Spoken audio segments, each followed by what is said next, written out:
Hello students, here we are once again with JPIC Digital Study. Students, in this video today we are going to learn about the second part of the lesson, A Truly Beautiful Mind, in which it was described for the well-known and a great scientist Albert Einstein. We have learned to know in the last video that his early life was not too good.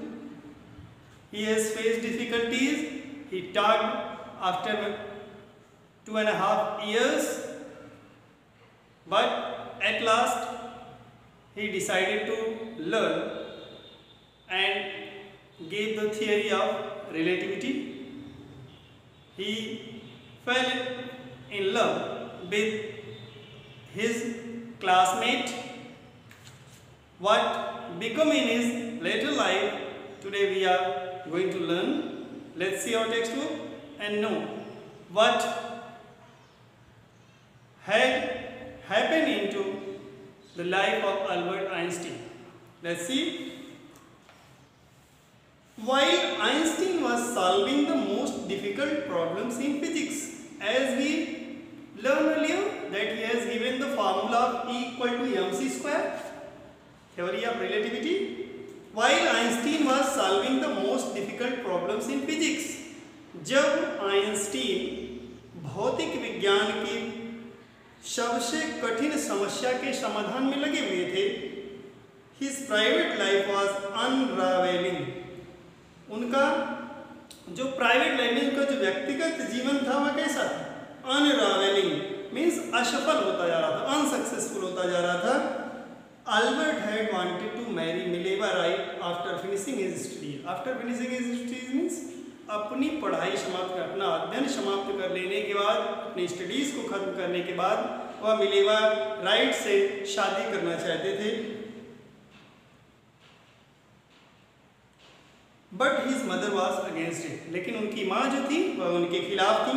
C thought, वह सोचती थी, Mileva was 3 years older than her son. वह सोचती थी कि Mileva जो कि उनके पुत्र से 3 साल अधिक उम्र की है, बड़ी है, was too old for him. वह उनके लिए बड़ी है, 3 साल की उम्र अधिक है, इसलिए वह बड़ी है.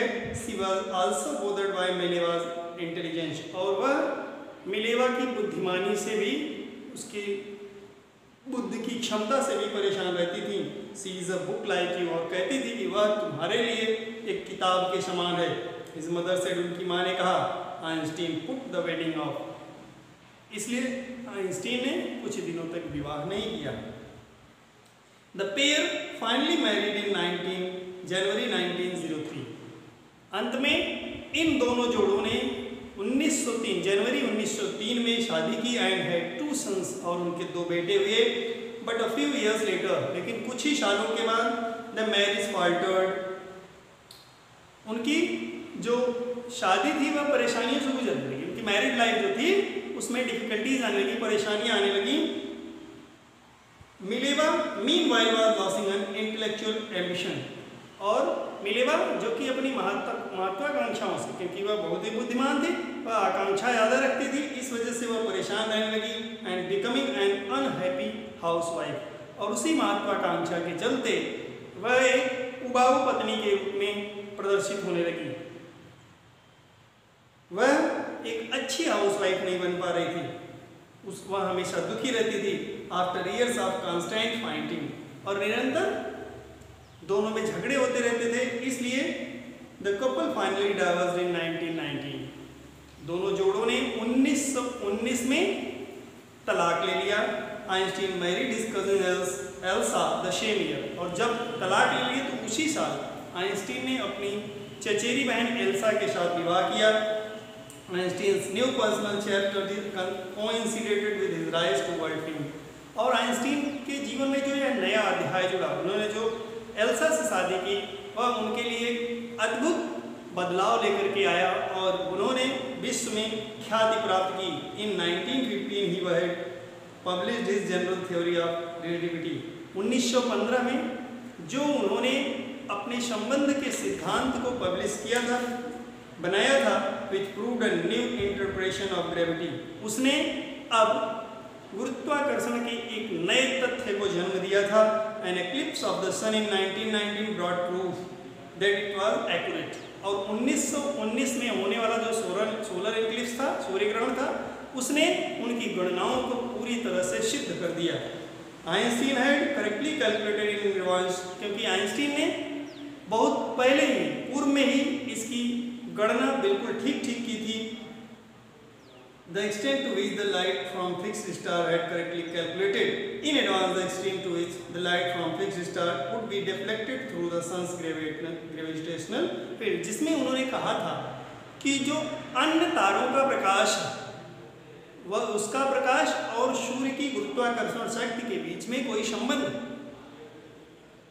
The newspaper proclaimed his work as a scientific revolution, और उस अखबारों ने उनके इस थ्योरी को, उनके इस सिद्धांत को विज्ञान के युग में एक बदलाव को कहा। उन्होंने कहा कि यह वैज्ञानिक युग में एक क्रांति लाने वाला सिद्धांत है।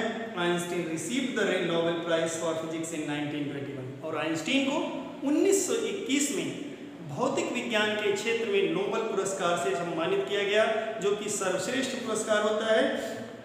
He was showered his honors with honors and invitation from all over the world and lauded by the press. उन्हें पूरे विश्व के अखबारों के जरिए उनके सिद्धांतों को, उनकी ख्याति को फैलाने का कार्य किया गया और वो सम्मानित किए गए। When the Nazis came to power in Germany in 1933, Einstein emigrated to the United States. Emigrated means होता है पलायन कर जाना, चले जाना। जब 1933 में नाजीज नाम का शासक सत्ता में आया तो आइंस्टीन अमेरिका में बसने चले गए। 5 years later, और 5 वर्षों के पश्चात, the discovery of nuclear fission in Berlin में जब नाभिकीय विखंडन के बारे में आविष्कार किया गया, had American physicist in an अप्रोर in an exit, परेशान अमेरिकन भौतिक विज्ञान शास्त्री जो थे, वह भौतिक वैज्ञानिक जो थे, वह बहुत ही परेशान हो गए। Many of them fled from fascism just as Einstein had, और उनमें से अधिकांश लोग वहां से दूसरी जगहों पर चले गए। जिस तरह से आइंस्टीन ने जर्मनी को छोड़ा था, उसी तरह से अमेरिकन जो भौतिक विज्ञानी थे उन्होंने भी भय में छोड़ दिया। And now they were afraid the Nazis could build and use an atomic bomb, और अब उनको यह भय था कि नाजीज इसका प्रयोग करके निश्चित रूप से परमाणु बम का आविष्कार कराएगा। At the urging of a colleague means अपने एक मित्र के निवेदन पर Einstein wrote a letter to the American president. Einstein ने अमेरिका के राष्ट्रपति को एक पत्र लिखा, फ्रैंकलिन डी रूजवेल्ट, जो कि उस समय थे फ्रैंकलिन डी रूजवेल्ट। ऑन 2 अगस्त 1939, 2 अगस्त 1939 को उन्होंने पत्र लिखा, इन विच ही वार्न्ड, जिसमें उन्होंने चेतावनी दी, single bomb of this type means इस प्रकार का एक ही bomb exploded in a port might very well destroy the whole port together with some of the surrounding territory. उन्होंने कहा कि इस तरह का परमाणु बम अगर किसी जगह पर ड्रॉप कर दिया जाता है तो न सिर्फ उस जगह पर नुकसान होगा, बल्कि वहां पर के आसपास जो भी आबादी है, जो भी लोग हैं, जो भी वातावरण है, वह इससे प्रभावित होगा और इसका बहुत ही बुरा असर पड़ेगा। His words did not fail to have an effect, और उनके शब्द इतने प्रभावित थे कि वह पूरी तरह से सत्य साबित हुए, वह गलत नहीं हुए। The Americans developed the atomic bomb, क्योंकि अमेरिकियों ने जब परमाणु बम का आविष्कार किया, in secret project of their own means गुप्त रूप से परमाणु बम को उन्होंने बनाया, and dropped it on the Japanese cities of Hiroshima and Nagasaki in August 1945, और 1945 में उन्होंने इसको जापान के हिरोशिमा और नागासाकी नामक स्थान पर डाला, जिसका दुष्प्रभाव आज भी दिखाई पड़ता है। Einstein was deeply shaken by the extent of the destruction, और इस तरह के विस्फोट से, इस तरह के अनुचित कार्य से आइंस्टीन बहुत ही दुखी थे, बहुत ही परेशान थे, वह अंदर तक हिल गए थे। This time he wrote a public missive to the United Nations. और इस बार उन्होंने संयुक्त राष्ट्र को एक पत्र लिखा. In it he proposed the formation of a world government, जिसमें उन्होंने वैश्विक सरकार के बारे में प्रस्ताव किया कि कोई ऐसी संस्था हो जो पूरे विश्व पर नियंत्रण करे, पूरे विश्व के देशों पर नियंत्रण करे. Unlike the letter to Roosevelt, और रूजवेल्ट के को लिखे हुए उस पत्र के समान this one made no impact, इसने में भी कोई असर नहीं डाला. But over the next decade, लेकिन अगली शताब्दी तक Einstein got even more involve in politics. इसका असर क्या हुआ, इसका परिणाम क्या हुआ कि आने वाले दशकों में आइंस्टीन और अधिक राजनीति में रुचि लेने लगे, agitating for an end to the arms buildup and using his popularity to campaign for peace and democracy. जहां उन्होंने विस्फोटक अस्त्रों के निर्माण के खिलाफ बोलना शुरू किया और पीस एंड डेमोक्रेसी मीन्स लोकतंत्र और शांति की स्थापना के लिए उन्होंने बातें करनी शुरू की और कहा कि इस तरह के डिस्ट्रक्टिव आर्म्स नहीं बनने चाहिए, इस तरह से विध्वंसकारी जो शस्त्र हैं, अस्त्र हैं, इनका निर्माण नहीं होना चाहिए. When Einstein died in 1955, और जब 1955 में आइंस्टीन की मृत्यु हुई एट द एज ऑफ 76, 76 वर्ष की उम्र में, he was celebrated as a visionary, तो उनको एक दूरदृष्टा के रूप में माना गया.